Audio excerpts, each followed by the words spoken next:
MDH biryani મસાલા, પારંપરિક બિરયાનીનો અસલી સ્વાદ. असली मसाले साच साच MDH જે હુમલો કર્યો તેમાં 9 હથિયારોનો સમાવેશ હતો. તે તમામ હથિયારની ખાસિયત આપને બતાવી દઈએ અને આખરે આમાં કયા કયા હથિયારોનો સમાવેશ હતો તે તમને જણાવી દઈએ. તો રાફેલ જે પહેલી વખત સ્ટ્રાઇકમાં ઉપયોગ લેવામાં આવ્યું હતું તેનો સમાવેશ હતો. અલગ અલગ 9 હથિયારોની ખાસિયતો શું છે તે અહીં જુઓ, ગ્રાફિક્સના માધ્યમે સમજો કે આખરે 6 તારીખ અને 7 તારીખ 6ના રાત્રે જે હુમલો કરવામાં આવ્યો હતો તેમાં 9 અલગ અલગ કયા હથિયારોનો સમાવેશ છે. સ્કેલ્પ મિસાઇલ બીજો હથિયાર રાફેલ દ્વારા કરવામાં આવેલી હતી ફાયર. તો આ મિસાઇલ જે છે તેના દ્વારા હુમલો કરવામાં આવ્યો હતો. હાઇમર મિસાઇલની વાત કરીએ તો રાફેલને વધુ ઘાતક બનાવ્યું હતું હાઇમર મિસાઇલે, અને આ હતું ત્રીજું હથિયાર.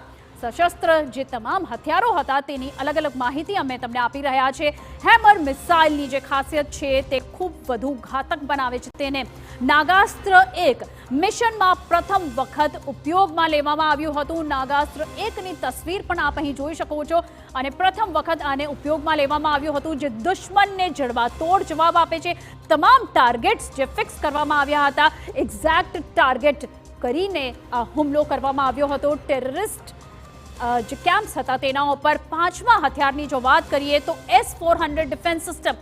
હુમલા બાદ સંપૂર્ણપણે આ સિસ્ટમને એક્ટિવ કરવામાં આવી હતી અને આપણે જણાવી દઈએ કે આ સિસ્ટમ મળી છે ભારતને રશિયા તરફથી, અને સુપર એક્ટિવ સિસ્ટમ છે જે દુશ્મનોનો નાશ કરવામાં સક્ષમ છે. પાકિસ્તાન તરફથી જે ડ્રોન અટેક કરવામાં આવ્યા ભારતના અલગ અલગ 15 શહેરોમાં, S-400 ડિફેન્સ સિસ્ટમે તમામ મિસાઇલ્સ અને ડ્રોન અટેક્સને ડીએક્ટિવેટ કરી નાખ્યા હતા.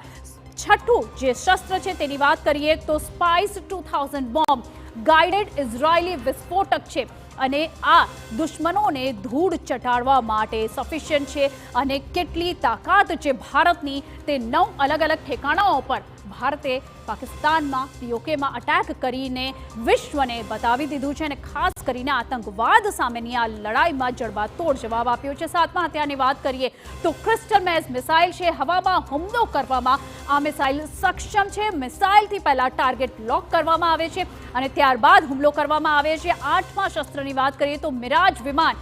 બાલાકોટ સ્ટ્રાઇકમાં પણ વિમાન આ મિરાજ જે છે તેનો ઉપયોગ કરવામાં આવ્યો હતો, અને અત્યારે પણ જે પાકિસ્તાન પર અટેક કરવામાં આવ્યો છે ભારત તરફથી તેમાં મિરાજનો ઉપયોગ કરવામાં આવ્યો છે. સાથે જ 9મા હથિયારની વાત કરીએ તો ડિકોય ફ્લેયર્સ છે. 9મું હથિયાર દુશ્મનને દગો દેવામાં માહિર છે. તો હાઈટેક આ જે તમામ શસ્ત્ર છે ભારતના તેના વડે આ હુમલો કરવામાં આવ્યો છે. સેનાનું શૌર્ય બતાવવામાં આવ્યું છે આમાં, અને કઈ રીતે દુશ્મનનો સંપૂર્ણપણે નાશ કરી દીધો છે. આતંકીઓના જેટલા પણ ઠેકાણાઓ હતા તેને સંપૂર્ણપણે તેનો વિનાશ કરવામાં આવ્યો છે 9 અલગ અલગ હથિયારને લઈને. MDH કિચન કિંગ મસાલા રસોડામાં હોય તો આપણે કાંઈ પણ બનાવી શકીએ છીએ. રીંગણાનો ઓળો, બટેટા ફુલાવર, ભીંડી મસાલા અને બીજું ઘણું બધું. MDH